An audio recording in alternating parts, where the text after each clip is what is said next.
Most men aren't failing because they lack potential. Most men are failing because they're living without intentional structure. And what I have found is that you don't lose your life all at once. It happens gradually over time, one unchecked default setting at a time.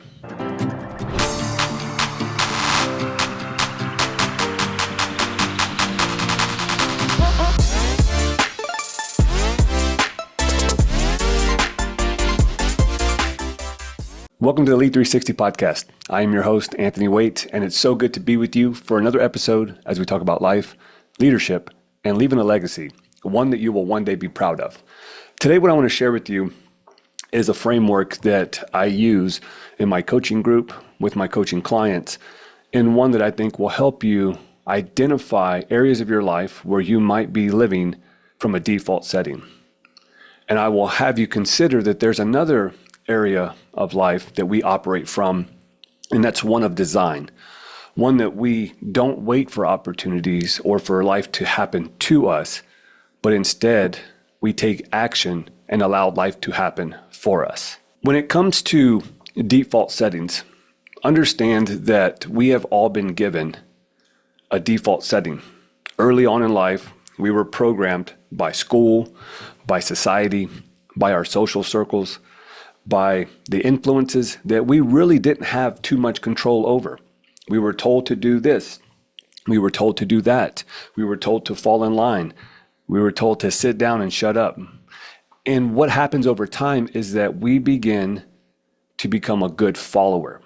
But at some point in our life, we have to take ownership and control of our life and become the leader, the person who's able and willing to create a legacy. One that understands through awareness that although these default settings may have served us at some point in our life, they no longer serve us in our current circumstance or situation. But what I see today is a lot of people who live from these default settings, these programmed emotions, these programmed behaviors and habits that do not serve them. And through lack of awareness, through lack of willingness to change, we continue to repeat these patterns, and unfortunately, they become the downfall in our physical health, our mental health, our relationships, our spiritual walk, and our ability to lead by example. So what I want to share with you is a framework that I found throughout my own life and throughout my own journey, because I too am not immune to these default settings. I wasn't programmed for success. My default setting was poverty, adversity, struggle. And becoming aware of that, I realized that if I just stay idle, if I just let life happen to me, I'm going to find myself in a place that I don't want to be, a place that is going to hurt not only myself, but those I lead and those I love. And so when we look at this leadership ladder, what I want you to understand is the first level, if you will, the first step is default settings. We all have them. And this default settings breed the victim mentality. Why does this always happen to me? I used to say this all the time, as it just felt like luck was not on my side. I would look at people and see their successes. I would see their life, the fruit, the highlight reel, and I would compare and compete with those people and look at it as if I am just not worthy, or I am less than, or woe is me. And this default setting, understand that it is a program setting, but it doesn't have to be your destination. Eventually, we identify these default settings and we start to become desperate. We hurt enough, we yearn enough for change, and now we find ourselves in a position that we want to change. And this desperation allows for us to start looking for an alternative. The problem with desperation is we're still in the victim mentality. So as this victim mentality continues to breed, what happens is this desperation now makes us seek validation. We seek approval. We're trying to be like someone else. And the worst thing you can do is try to be like someone else, trying to do what they do, hoping to get the same result. You see, you and I weren't created the same. We weren't created to be the same person. We have all been given unique gifts, talents, and abilities. And our purpose in life is really to find those, cultivate those, and generate those learning lessons from those testimonies and those tests that life's given us. Learn the lesson and then continue to share those lessons from what we have learned along the way. A lot of people today, instead of looking at other people, getting inspired and charting their own course, what they do is they want to be like someone else. We're not created to be like anyone else. And so this desperation sends us on a path that's looking for a better way. This desperation eventually turns into a desire. We meet somebody, a mentor, a coach, someone who has been through what we have been through or what we are going through, and they've overcome the obstacle that we're currently facing. And it breeds a desire that says, maybe I can do that too. Maybe there's hope that I can change. Early on in my life, I had a few mentors that really saw the potential in me when I didn't believe in myself. And as I got older and I got into the military, I started seeing opportunities. The problem was I was still in this default setting stage. And so although the desire was there, my default settings would prevent me from taking action. When I had an opportunity to work with the president, my default setting was, they don't pick people like me. I don't want to do that. I'm not interested. And inside what I was saying is, I'm not good enough. I'm not confident enough. I don't have what it takes. Later on, I would get the opportunity to get commissioned as a naval officer and go into the medical field.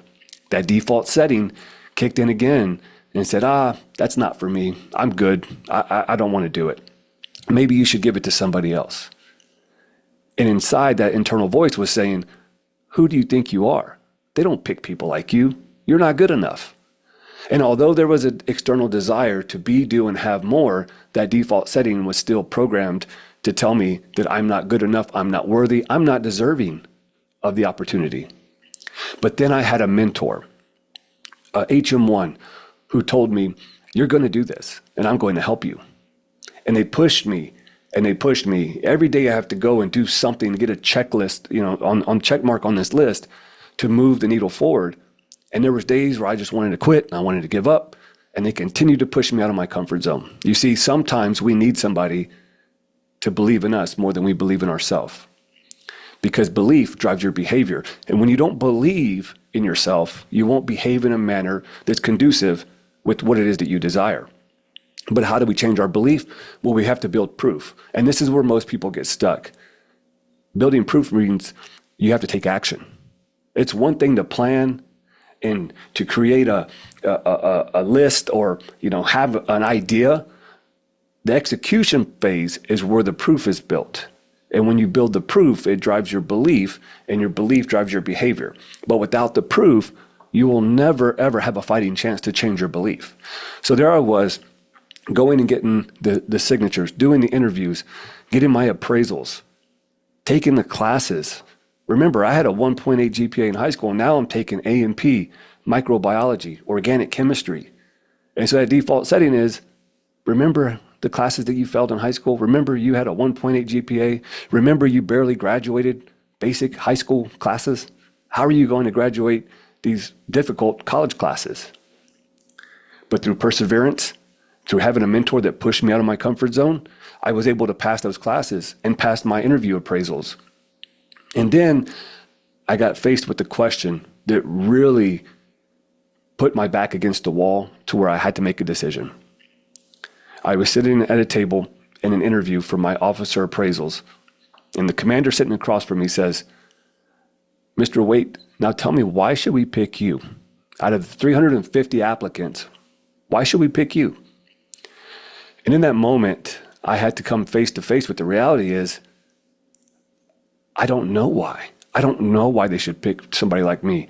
Maybe they shouldn't pick somebody like me. Maybe they should pick somebody else. And so confidently, I said, I don't think that I might have the most credentials. I don't think that I'm the most deserving of this position. But what I do know is that I have failed a lot of times. And if you look at my record, if you look at my transcripts, I feel like I have overcome those failures and I've learned a lot of lessons. So with the opportunity to go from enlisted to officer, I will bring the wisdom, the knowledge, the failures, the learned lessons, and I will share those with the next generation. I will be a mentor to those I am entrusted to lead. And they looked at each other and they started writing down on their paper. I was dismissed from the interview, And 2 weeks later, I got a call that said you had been selected. 20 people out of 350. Now, maybe you're in that position right now where default settings are running and controlling your life. Maybe you have this desperation where you need to change your current situation or circumstance. Maybe there's a desire for more. There's something that you know inside of you that could be bigger, better, be, do, and have more. But you're afraid or unwilling to take action. I get it. I was there too. That is why it's so important that you have a mentor, that you constantly read, you constantly listen to podcasts that will give you a roadmap or a framework to get you unstuck. Because if you stay in this desire phase long enough, you will begin to convince yourself that maybe it's not for you.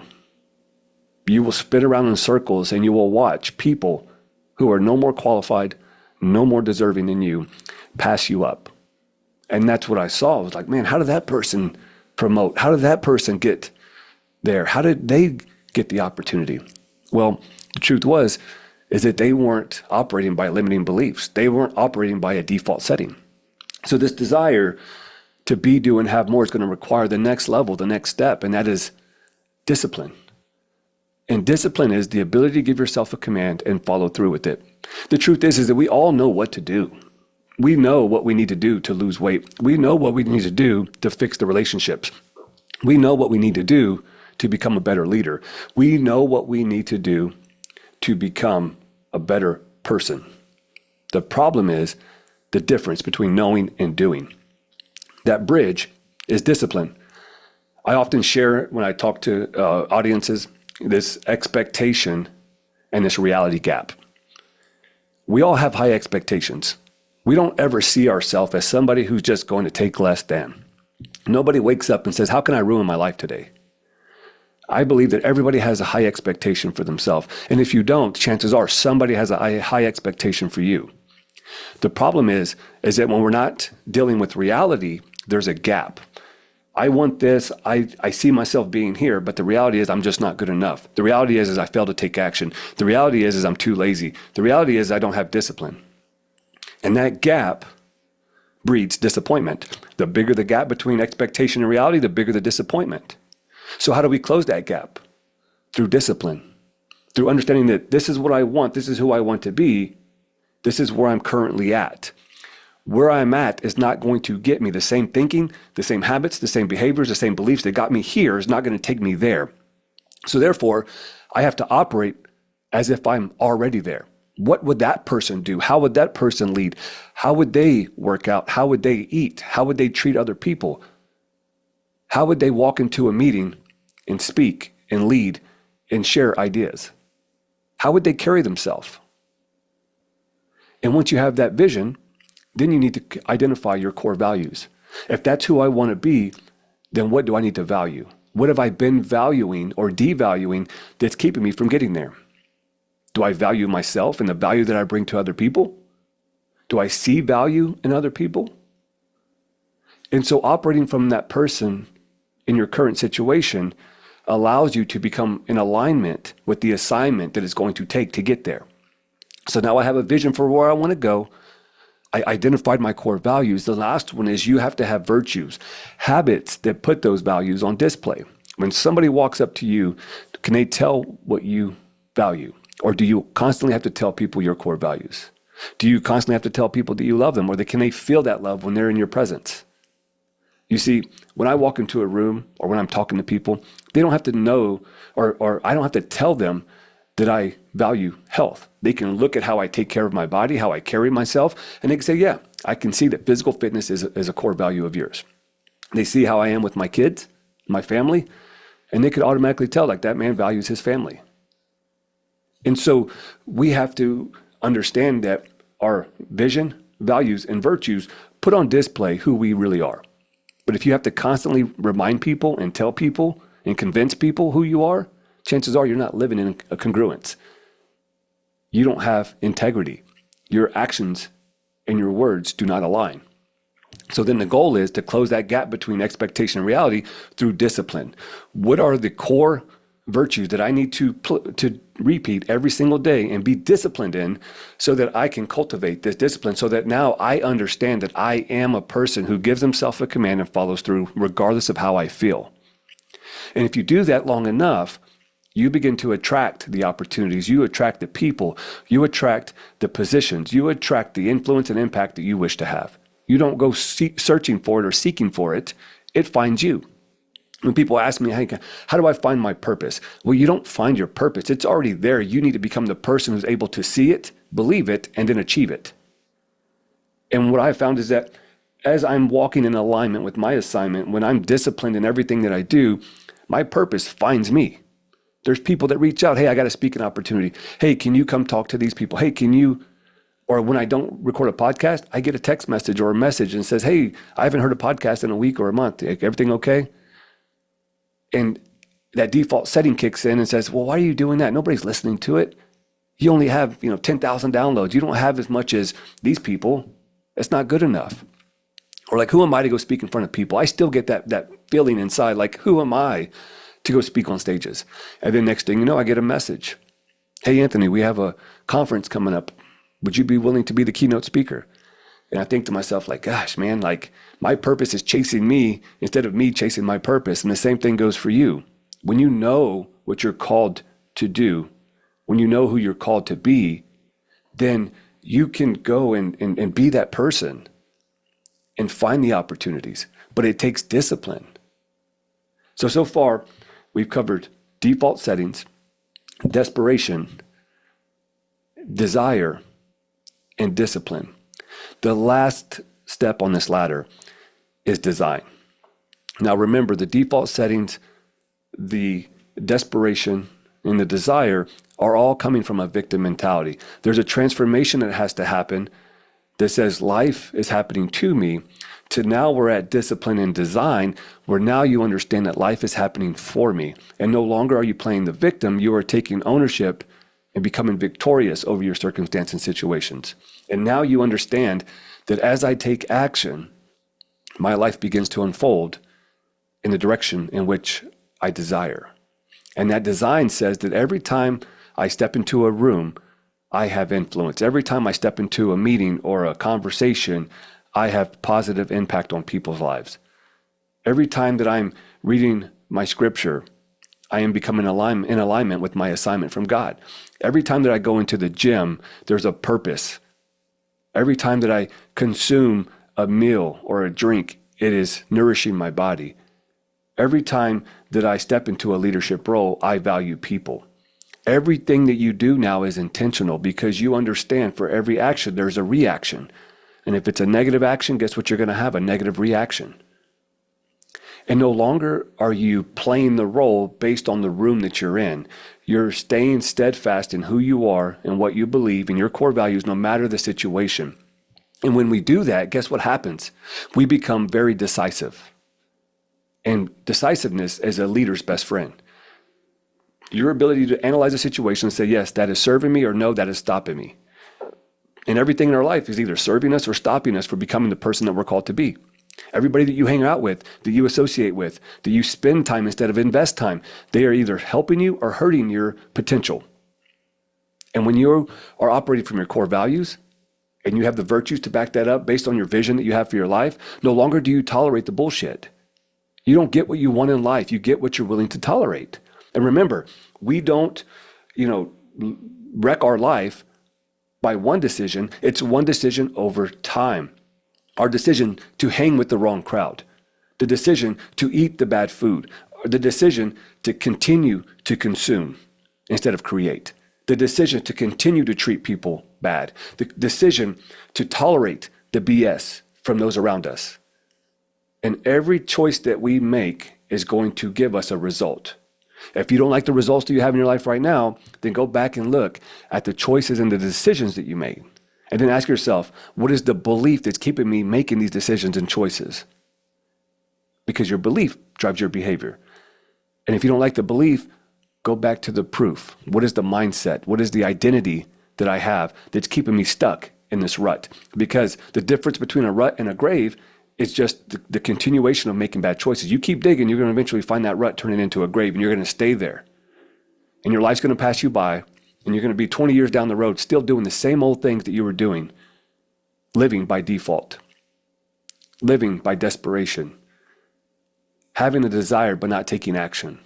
Eventually, you got to say enough's enough. And in my life, that came, around the age of 25 to 30 years old. I had to say, man, enough's enough. My first son was being born, and I had to realize that it's no longer about me. Enough's enough. And in order to change my life and to be the person that I needed as a child, to be the man, it was up to me. Nobody was coming to save me. Nobody was coming to fix my life. And I had to start looking at my choices and my decisions and realizing that it's not going to be easy, but it is necessary. So take inventory of your life.